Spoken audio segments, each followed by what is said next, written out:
Mga last-minute shoppers sa Divisoria muling dumagsa ilang araw bago ang pagpapalit ng taon. Philippine Animal Welfare Society muling nanawagan ng ban sa paputok at iginiit ang masamang epekto nito sa mga hayop. Mga pananim na gulay sa Atok Benguet na balot ng andap o frost. CPU ni former DPWH Undersecretary Catalina Cabral hawak na ng Ombudsman. Digital forensic examination inihahanda na. Ratifikasyon ng 2 kapulungan ng Kongreso sa panukalang 2026 National Budget nakatakda ngayong araw. At mga wishers sa Pangasinan humihirit na magkaroon muli ng wish date sa kanilang lugar. Pampanga at Davao, ilan sa mga lugar na nais ding haranahin ng wish date artists.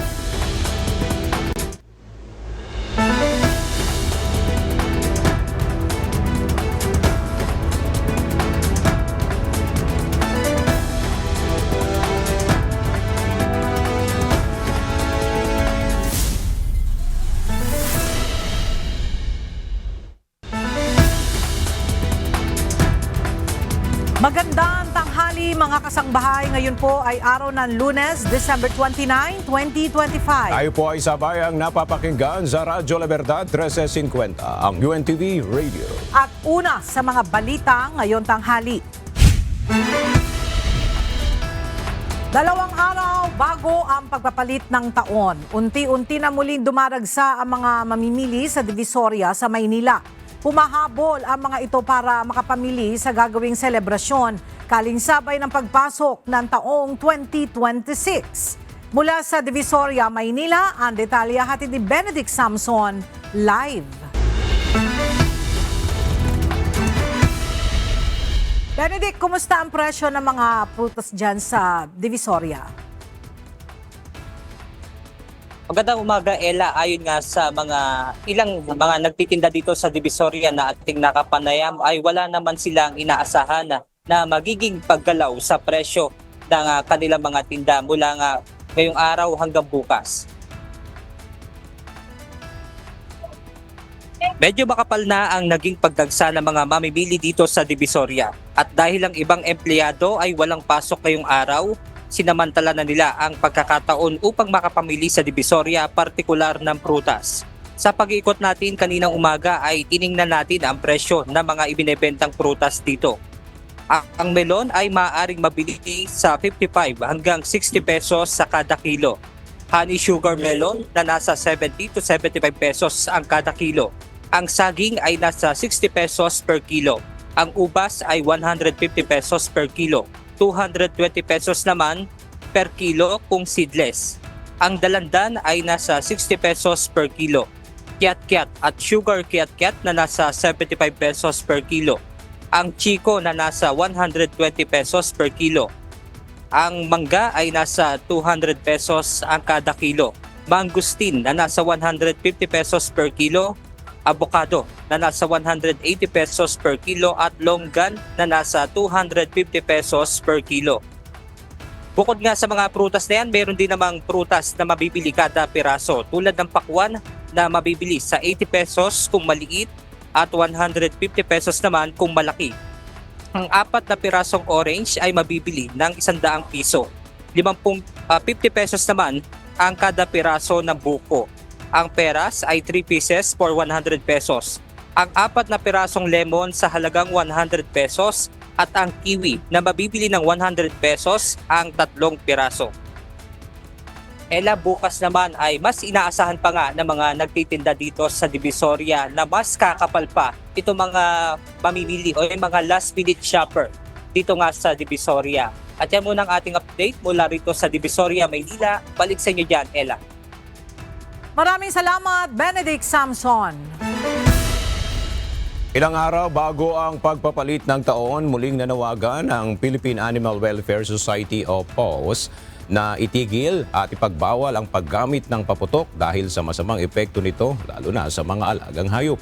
Ayon sa POS, taon-taon ay dumarami ang naitatala nilang kaso ng nawawalang alagang hayop, animal cruelty at matinding stress ng mga aso at pusa dahil sa malalakas na pagsabog at usok ng paputok. Babala ng POS, bukod sa mga alagang hayop ay apektado rin ang wildlife at maging ang mga taong may sakit sa paghinga. Kaya naman, mas mainam na iwasan na ang tradisyong ito ngayong paparating na ang pagpapalit ng taon. Paalala rin ng grupo sa mga pet owner na panatilihing nasa loob ng bahay ang kanilang mga alaga, ilayo sa ingay at usok at magbigay ng ligtas na espasyo upang maiwasan ang trahedya habang nagdiriwang. Umabot na sa 414 na kaso ng road crash injuries ang naitala ng Department of Health mula sa 10 nitong Sentinel Hospital sa bansa mula December 21 hanggang 29, 2025. Ayon sa DOH, bagamat mas mababa ang bilang na ito ng 5% kumpara sa naitalang kaso sa kaparehong panahon noong 2024, apat pa rin ang naitala nilang nasawi mula sa motorcycle riders. Karamihan sa mga aksidente ay dulot ng hindi paggamit ng safety accessory sa tuwing nagmamaneho gaya ng helmet o seatbelt. At ilan din ay dulot ng pagmamaneho na may impluensya ng alak. Dahil dito, muling nagpaalala ang kagawaran kaugnay sa tamang pagsusuot at paggamit ng DTI-approved helmet sa mga sumasakay na motorsiklo at seatbelt sa mga may sasakyan. Iwasan din ang pagmamaneho ng pagod, puyat o lasing at palaging sumunod sa tamang speed limit at road signs para makaiwas sa aksidente. Nagbabala ang Philippine National Police sa publiko na huwag nang i-post sa social media ang kanilang mga bakasyon o plano ngayong holiday season. Ayon kay Acting Chief Police Lieutenant General Jose Melencio Nartates Jr., maaari itong gamitin ang mga kriminal para targetin ang biktima. Bunsod nito, hinihikayat ni General Nartates ang kooperasyon ng publiko sa pagpapanatili ng kapayapaan at kaayusan. Kasabay nito, tiniyak ng PNP na nagtaas na sila ng alerto at nakikipag-ugnayan sa mga lokal na pamahalaan, partikular sa barangay upang maiwasan ang nakawan at iba pang krimen sa holiday season. Pinaalalahanan din ng NBI ang publiko na maging maingat sa pakikisalamuha online at huwag makipag-ugnayan sa hindi kilalang accounts para hindi mabiktima ng mga mapagsamantala. Nakapagtala ang Department of Health ng 612 na tawag sa Mental Health Crisis Hotline ng National Center for Mental Health mula December 21 hanggang 28 na karamihan ay may sintomas ng anxiety at depresyon. Pinakamarami ang tumawag noon December 23 at karamihan sa mga humingi ng tulong ay kababaihan at kabataang edad 18 hanggang 30. Ayon sa DOH, madalas ding dahilan ng pagtawag ang problema sa relasyon at pamilya na mas tumitindi tuwing holiday season. Pinaalalahanan ng ahensya ang publiko na bukas pa rin ang hotline para sa libreng mental health support at hinimok ang lahat na maging mas sensitibo sa pinagdaraanan ng iba sa gitna ng mga selebrasyon. Lumabas sa survey ng social weather stations na kalusugan pa rin ang pangunahing ipinagpapasalamat ng karamihan sa mga Pilipino ngayong 2025. Batay sa resulta ng survey ng social weather stations na isinagawa mula November 24 hanggang November 24 hanggang 30, 45% ng mga respondent ang nagsabing nagpapasalamat sila dahil sa mabuting kalusugan, bahagyang mas mababa kumpara noong mga nakaraang taon matapos ang pandemya. Sumunod sa listahan ng mga ipinagpapasalamat ang pamilya na may 29% at ang pagiging buhay na may 28% na kapwa tumaas kumpara noong nakaraang taon. Ilan pa sa mga binanggit ng mga respondent ang pasasalamat sa Diyos, pagkakaroon ng pagkain, kakayahang harapin ang araw-araw na hamon at pagkakaroon ng trabaho at kabuhayan. Sanib puwersa ngayon ang mga otoridad sa Bulacan sa pagbabantay ng mga tindahan at bentahan ng paputok doon. Ilang araw bago ang pagpapalit ng taon. Mula sa Bocaue, Bulacan, makibalita tayo kay Nestor Torres live. Nestor, marami na ba ang namimili ng paputok sa mga tindahan dyan sa Bocaue? Magandang tanghali, Ella. Talagang nagsana yung mga bumibili ng paputok dito sa Bocaue, Bulacan dahil nga ito ay nagdudulot na rin ng pagsikip ng daloy ng trapiko sa lugar. Kaya sa dami ng mga bumibili, ang ibang mga mamimili nahihirapan na silang mag-park kung saan sila magpa-parking dito sa lugar ng Barangay Turo sa Bocaue. Pahirapan ngayon ang parking sa Barangay Turo sa Bocaue, Bulacan dahil sa pagdagsa pa rin ng bumibili sa mga tindahan ng paputok. 2 araw na lang kasi at magpapalit na ang taon, marami pa rin ang humahabol na bumili para mabantayan ang kaligtasan at makontrol ang heavy traffic at maiwasang magkaroon ng aberya sa mga tindahan ng paputok. May mga itinalaga ang PNP, BFP at Bulacan Rescue Unit at NLEX Patrol na nakabantay sa mga booth at sa paligid sa Barangay Turo.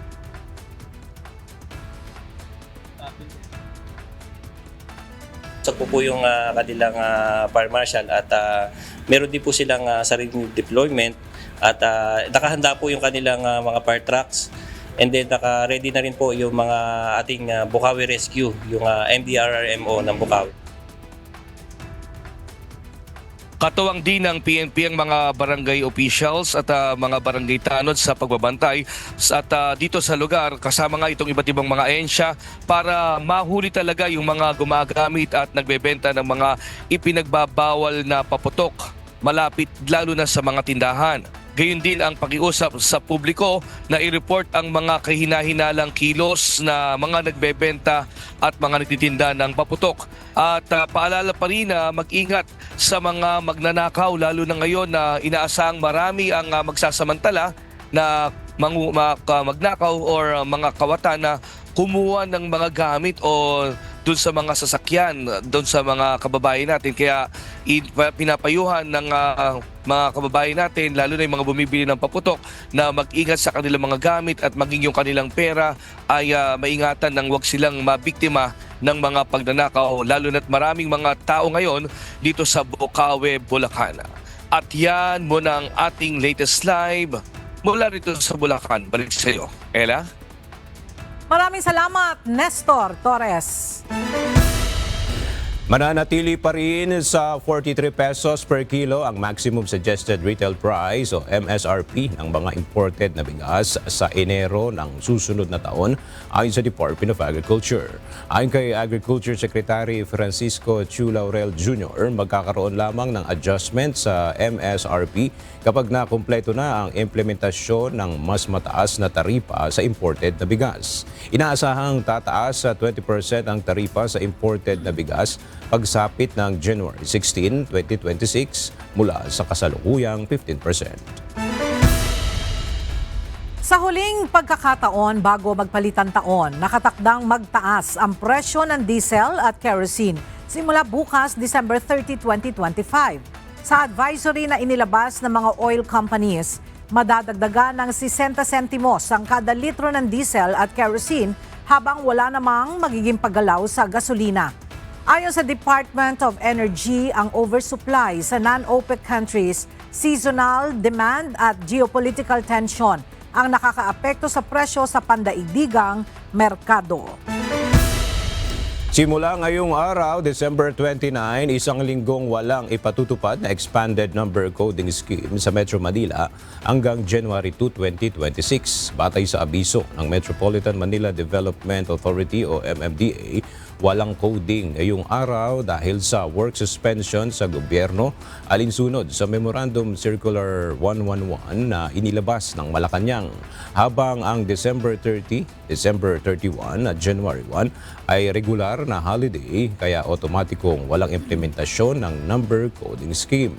Habang ang suspensyon sa January 2 ay alinsunod din sa Memorandum Circular 111. Inaresto ng mga otoridad ang isang lalaki matapos tumalon sa riles ng MRT Line 3 noong Biyernes. Kaugnay nito, muli nagpaalala ang pamunuan ng MRT Line 3 na ipinagbabawal at lubhang delikado ang ginawang ito ng lalaki at sinumang na mahuli ay maaaring maharap sa reklamo. Narito ang report ni Benedict Samson. Nag-viral sa social media ang video na ito noong Biyernes na kung saan makikita ang isang lalaki na hinahabol ng dalawang security guard sa MRT Line 3 Ortigas Station. Ayon sa Safety and Security Unit ng MRT Line 3 Management, bumili pa ng tiket ang lalaki bago ito tumalon sa riles ng tren. Sa mga sandaling iyon, wala na umanong paparating na tren. Dahil dito, umabot ang habulan mula Ortigas Station hanggang sa tapat ng isang mall at nagtapos sa isang ginagawang footbridge kung saan tuluyan na siyang naaresto. Matapos mahuli ay dinala ang lalaki sa Wakwak Police Station 3 at maharap naman sa reklamong alarm and scandal at resisting arrest. Mahigpit namang paalala ng MRT Line 3 Management sa publiko na ipinagbabawal ang hindi otorisadong pagpasok ng isang tao sa riles ng tren dahil hindi lamang ang isang individual na pumasok sa railway ang malalagay sa panganib, kundi maging ang mga pasahero ng paparating na tren.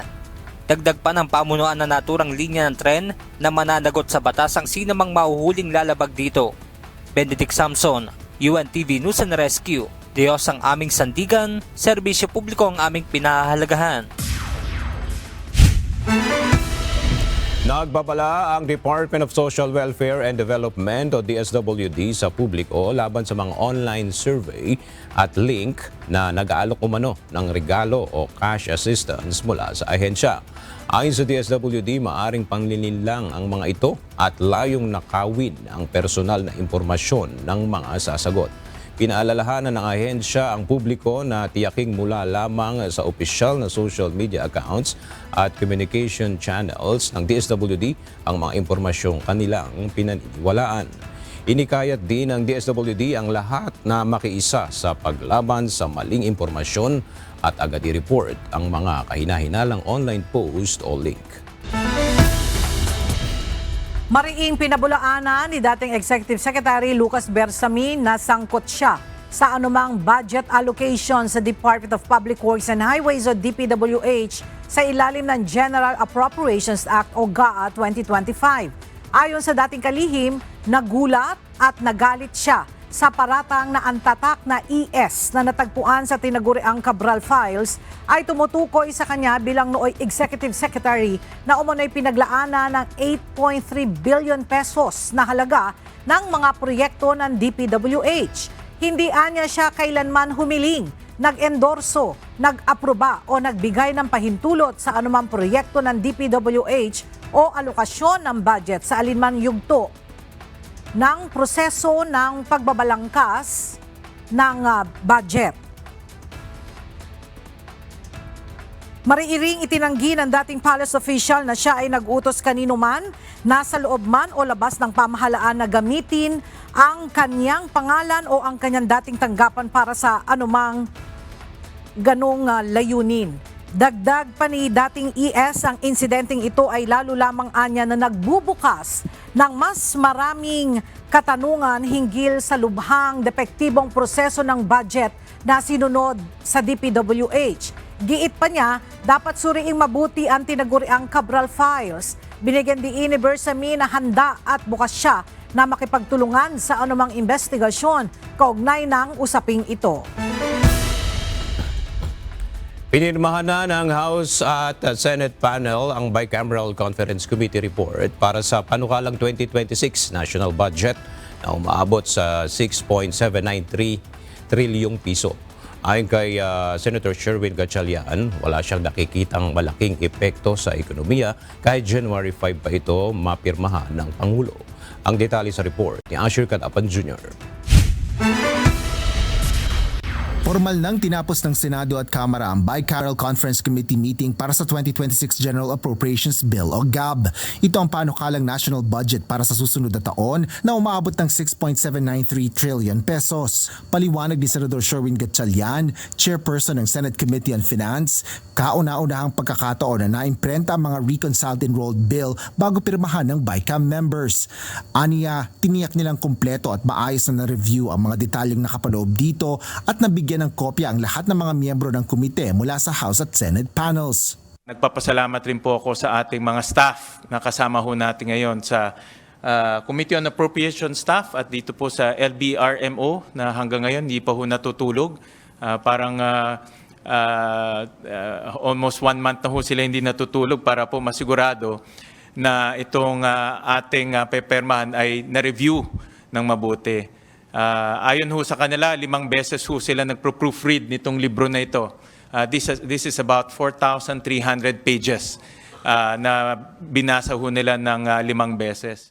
Binigyan din naman ni House Committee on Appropriations Chairperson at Nueva Ecija 1st District Representative Micaela Swansing na taong bayan ang nasa sentro ng 2026 budget.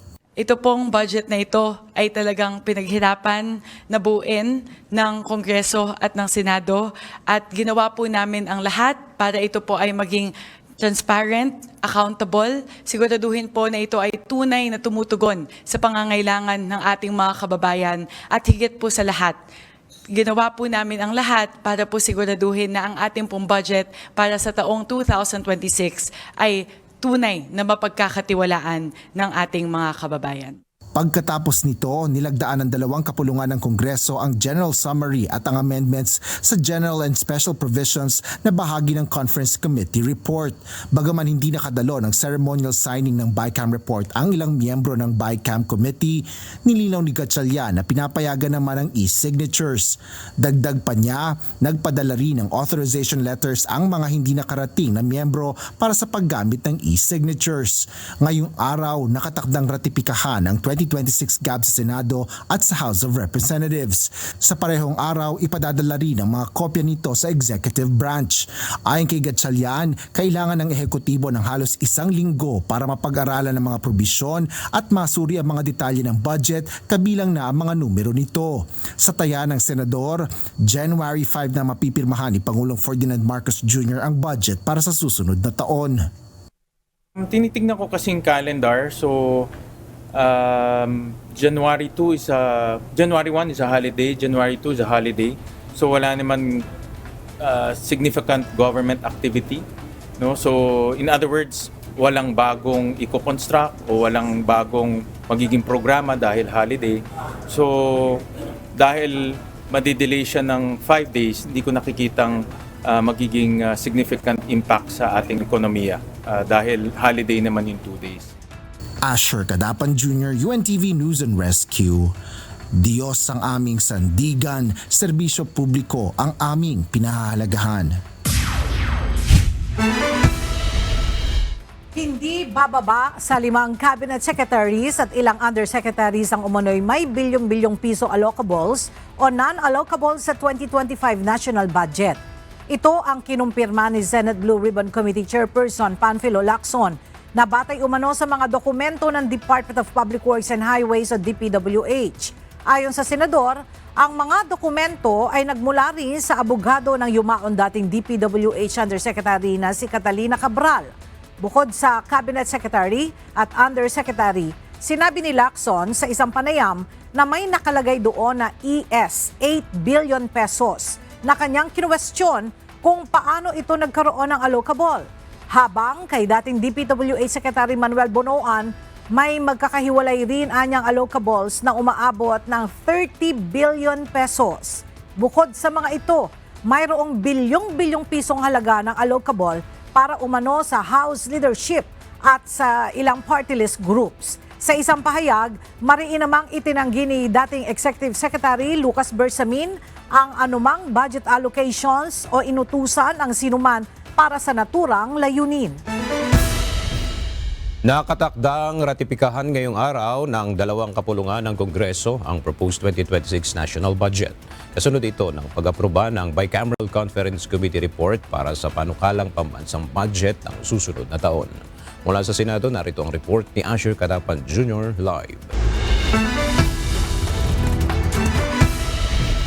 Asher, may bago bang proseso na ipatutupad sa isasagawang ratifikasyon ng 2026 budget mamaya? Aga sa kauna-unahang pagkakataon ay sa pagraratipika ng pambansang budget ay raratipikahan itong aktual na kopya ng enrolled bill. Ito yung aktual nga na kopya ng proposed 2026 national budget na siya ring rerepasuhin ng executive branch at siyang pipirmahan naman ni Pangulong Ferdinand Marcos Jr. Matapos ang nasa 5 buwan ng matanggap ang 2026 National Expenditure Program o NEP na siyang panukalang pambansang pondo mula sa sanghay ng ehekutibo, nakahanda ng ratipikahan ang 2026 General Appropriations Bill ng Senado at Kamara. Ito ay matapos pirmahan ng Senate at House panel ng Bicameral Conference Committee ang BICAM report para sa reconciled version ng panukalang budget.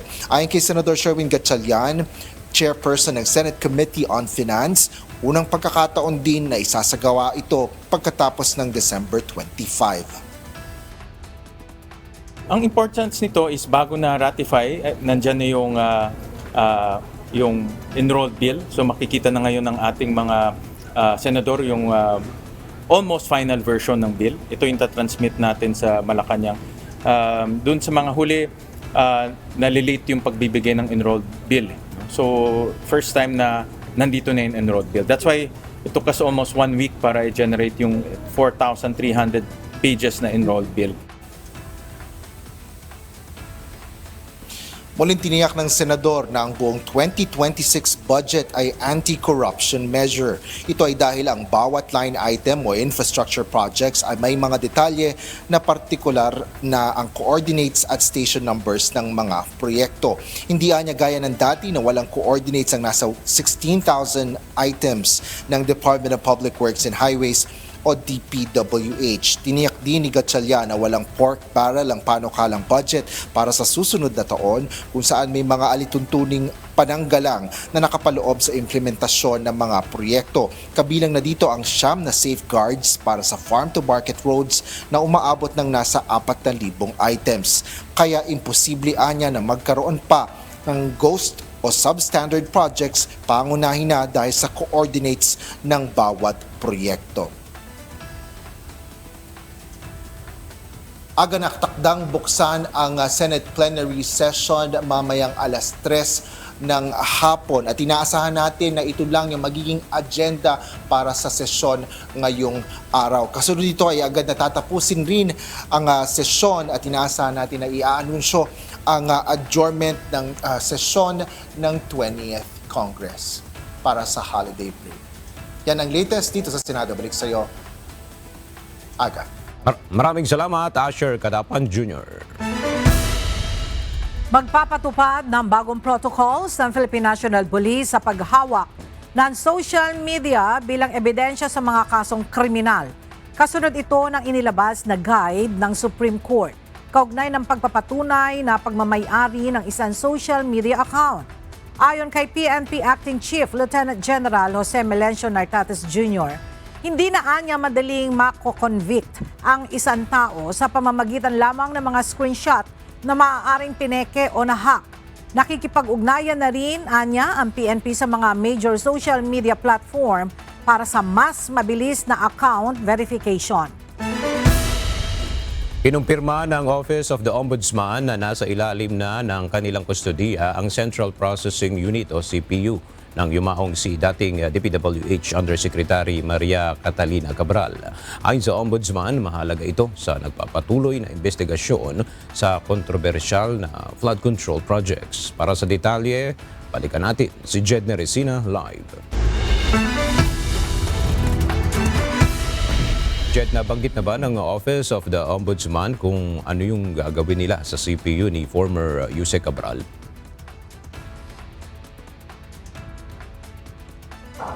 Ayon sa Office of the Ombudsman, inihahanda na nila yung pagsasagawa ng Digital Forensic Examination dito sa sinasabing Central Processing Unit o CPU na pagmamayari ng yumaong si dating Department of Public Works and Highways Undersecretary Maria Catalina Cabral.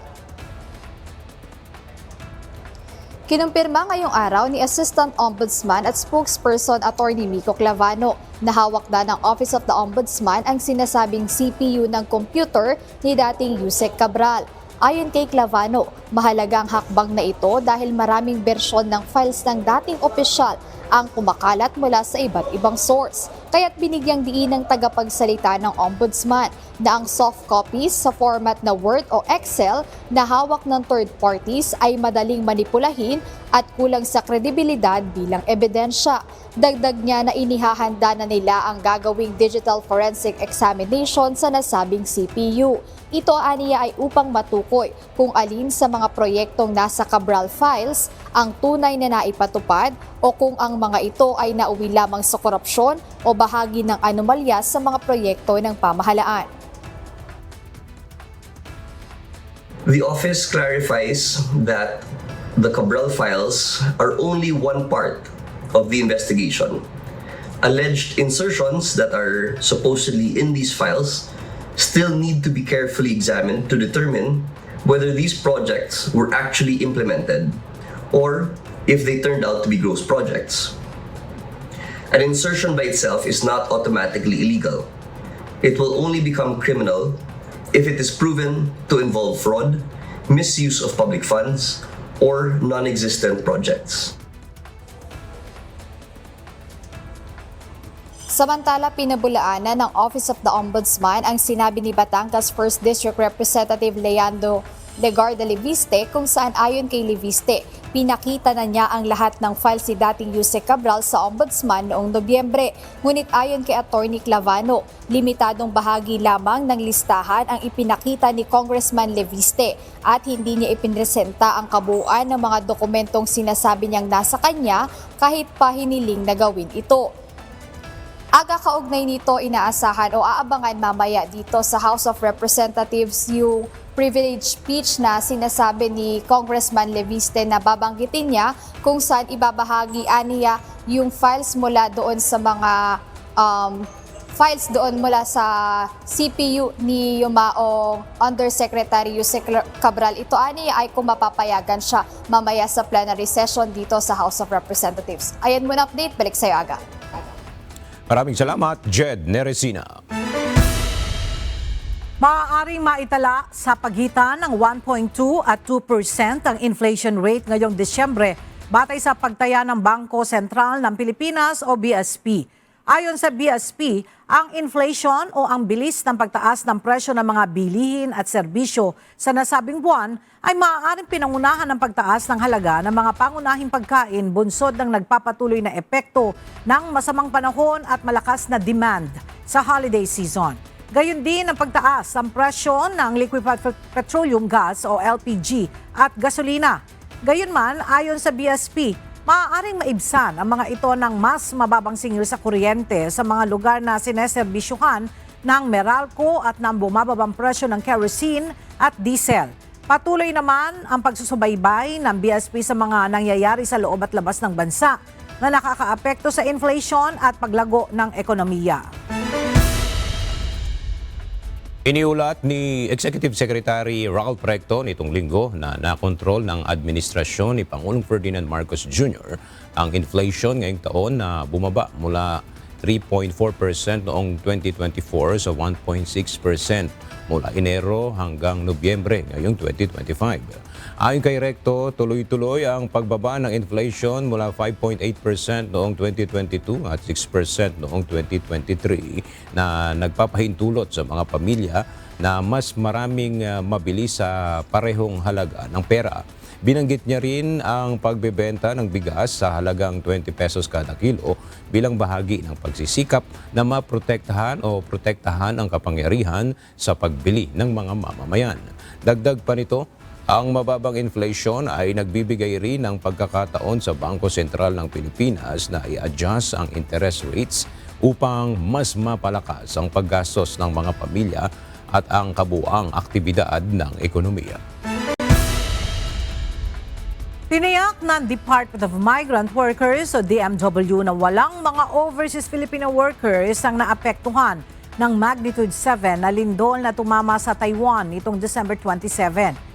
Sa post sa social media na X ni DMW Secretary Hans Leo Kakdak, sinabi nitong walang OFW na nagtamo ng injury dahil sa malakas na lindol. Wala din anyang disrupted na employment ng mga OFW. Nagbabala ang Philippine Space Agency o PhilSA sa posibleng pagbagsak ng rocket debris ng China sa loob ng Exclusive Economic Zone ng Pilipinas. Sa abiso ng PhilSA na ibinahagi ng Philippine Coast Guard, posibleng bumagsak ang rocket debris ng Long March 7A rocket ng China sa December 31 sa pagitan ng 6:32 a.m. hanggang 7:14 oras sa Pilipinas. Maaari itong bumagsak sa bahagi ng Burgos, Ilocos Norte at Dalupiri Islands sa Cagayan. Gayon din sa Santa Ana, Cagayan at sa Camiguin Norte. Magpapatupad ang PCG ng temporary maritime restrictions. Pinapayuhan naman ang mga maliliit na bangka at mga mangingisda na iwasan ang drop zones at i-report kung may makikitang mga debris.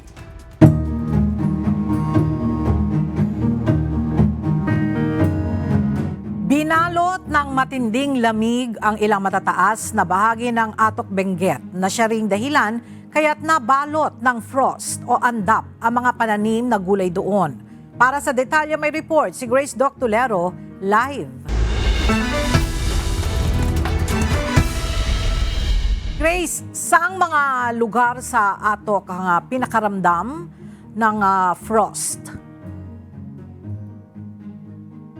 Ella, ang lugar na kaninang madaling araw ng linggo, December 28, pinaramdam ang frost sa mga high elevation na lugar ng Atok, partikular nga sa Sitio Inglangdad, Barangay Paway.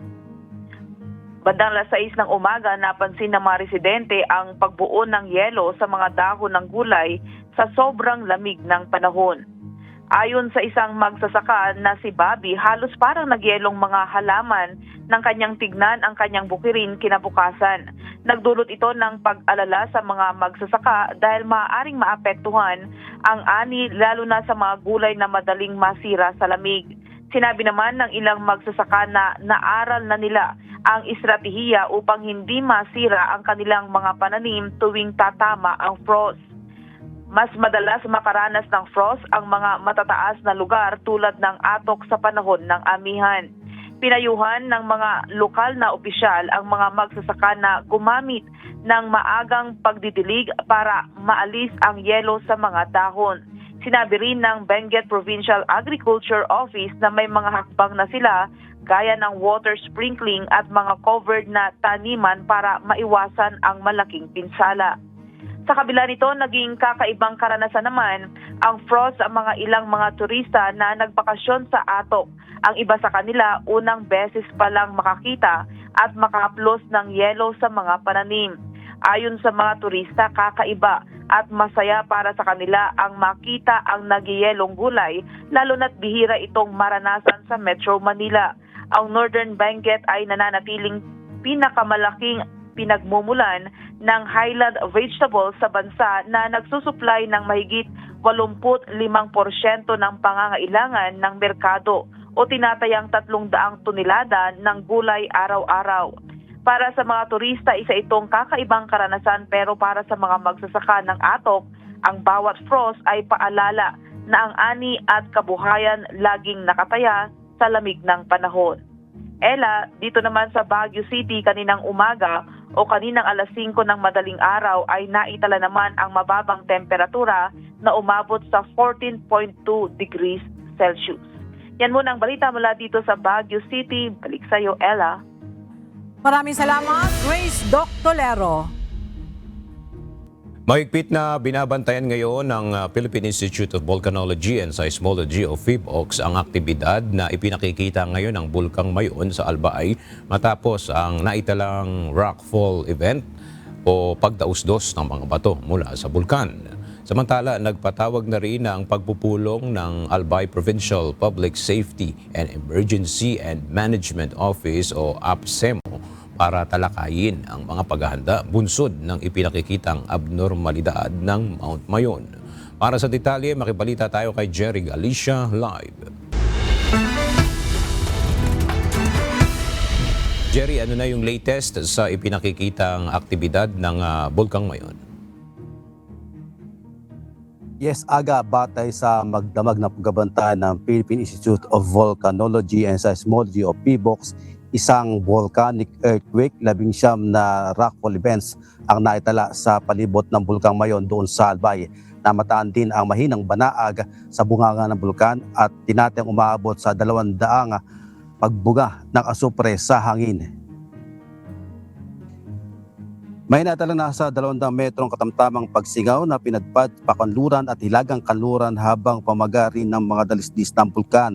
Bagamat nasa alert level 1 pa rin ang Bulkang Mayon, mahigpit pa rin pinagbabawal ang pagpasok sa 6 na kilometrong permanent danger zone at sa extended danger zone o EDZ. Sa alert level 1, ipinagbabawal pa rin ang paglipad ng mga eroplano malapit sa bulkana. Posible pa rin ang biglaang phreatic eruptions, landslide, rockfalls at lahar, lalo na kung may malakas at tuloy-tuloy na pag-ulan. Bilang paghahanda, tiniyak ng Albay Public Safety and Emergency Management Office o APSEMO ang sapat na manpower, evacuation plans at logistics. Dahil sa patuloy na aktibidad ng bulkan, nagpatawag na ng emergency meeting ang APSEMO kasama ang Provincial DRRMO. Patuloy ang mahigpit na monitoring ng APSEMO at PHIVOLCS at tiniyak na handa ang mga local government unit sakaling lumala pa ang aktibidad ng bulkan na may kahalintulad sa nangyaring pagputok noong taong 2023. Yan na balita mula sa Bicol Region. Balik sa iyo, Aga. Maraming salamat, Jerry Galicia.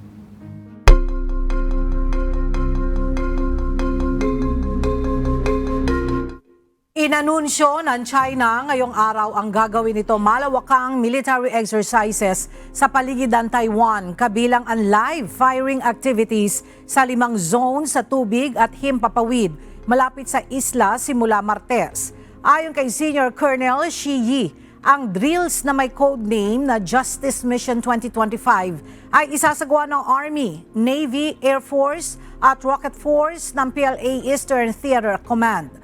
Binalaan ang mga hindi kaugnay na barko at eroplano na iwasang pumasok sa itinalagang zone simula ngayong araw, December 29, mula 8 a.m. hanggang 6 p.m. upang masiguro ang kaligtasan. Sinabi ni Xi na ang hakbang ay mahigpit na babala laban sa mga sumusuporta para sa Taiwan independence at itinuturing na lehitimong aksyon upang ipagtanggol ang soberanya at pagkakaisa ng China. Binati ni US President Donald Trump ang mga lider ng Thailand at Cambodia matapos ang kasunduan sa ceasefire noong Sabado, kasunod ng 3 linggong sagupaan sa border na ikinasawi ng 47 at nagdulot ng paglikas ng mahigit 100 milyong residente. Sa kanyang Truth Social post, pinuri ni Trump ang mabilis at makatarungang resolusyon at iginiit ang papel ng US sa mediation kasama ang China at Malaysia.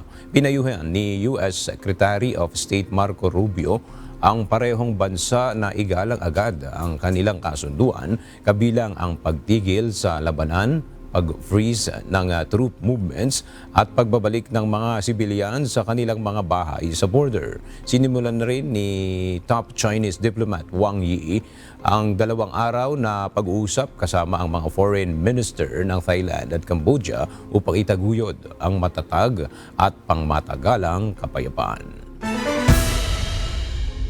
Isang tren ang tumaob ngayong araw matapos madiskaril sa Oaxaca, Mexico na ikinasiwi ng 13 individual at ikinasugot ng 78. Nasa 241 na mga pasahero ang sakay ng interoceanic train kasama ang 9 crew o 9 na crew ng makalas ito sa Riles malapit sa Nizanda habang tinatahak ang isang kurba at bumagsak sa gilid ng bangin.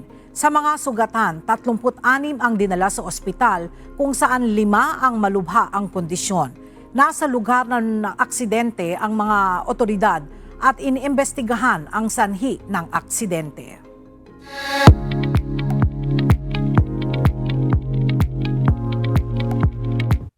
Panibagong provincial tour ang matagumpay na naisagawa ng Wish 1075 at KDR Music House. Sa ikatlong yugto ng pag-iikot sa buong bansa, dekalidad na song performances at nakakakilig na storyline ang hatid para sa mga wisher sa Pangasinan. Ang detalye sa report ni Evan Alvarez. Wishers are found everywhere. Nasa iba't ibang panig ng mundo at nasa iba't ibang probinsya ng Pilipinas.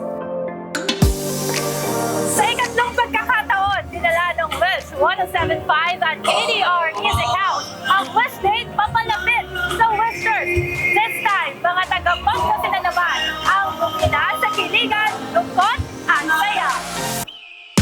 Pinadagundong ng wishers of all ages ang buong Calasiao Sports Complex sa ginanap na 3rd Wish Date Love Tales Provincial Tour sa Pangasinan kagabi. Mapa Gen Z, Millennial o Gen X man, tutok sa bawat eksena ng pelikula. Game na game rin sa bawat sing-along na hatid ng Wish Date artist. Kaya naman para sa kanila, one Wish Date is simply not enough. Yes na yes. Welcome po ang Wish Date sa Pangasinan. Actually, napanood ko na po yan sa Araneta. Kami pong dalawa. No limits ka nga. Kahit ang King of Tagalog songs na si Ray Valera, gusto ring humirit ng isa pa.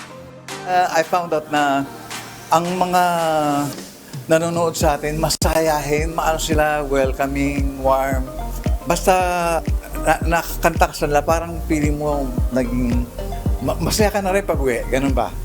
Sama niyo ako ulit. Ayos yun. Nagbigay naman ng tips si OPM hitmaker Renz Verano kung paano makukuha ang kiliti ng audience. All you need is to feel the song, tapos ipadama mo sa kanila na feel mo yung song. Kasama sila sa performance. Special naman ang tour para sa budding artist na si Haki dahil hometown niya mismo ang Pangasinan. This is where I grew up and familiar faces na po yung mga nakikita ko sa audience. My family watched me, my friends, even my teachers po. Bukod sa concert-level performances, bit-bit ng fans ang lesson mula sa istorya ng Love Tales. Kasi talagang maganda ang labas. May mga istorya, tapos inaanuan ng kanta. Sa pag-ibig dapat ano po yan, sa pagdedesisyon, kailangan iniisip muna po.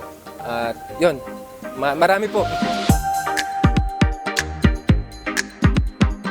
Hindi naman nagtatapos ang provincial tour sa Pangasinan dahil sa 2026, marami pang lugar ang bibisitahin ng Wish 1075 at KDR Music House. At kung papipiliin ng mga artist kung anong lugar ang gusto nilang sunod na haranahin, Actually po nakapag-perform na ako sa sasabihin kong lugar, pero I wanna go back kasi ang saya po masyado ng mga tao doon and I really love the place. So I would say Davao po.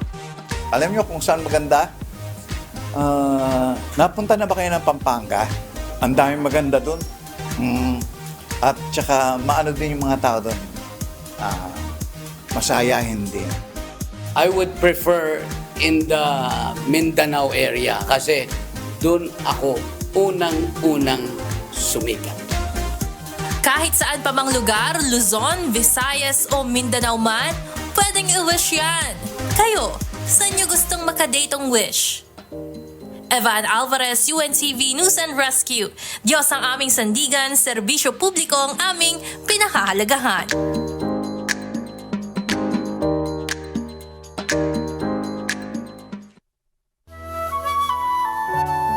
At sa ating pong iiwang mga salita ng Diyos na ating sandigan mula sa Aklat ng Awit, Kapitulo 37, versikulo 16, na nagsasabi, mainam ang kaunti na tinatangkilik ng matuwid kaysa kasaganaan ng marami masama.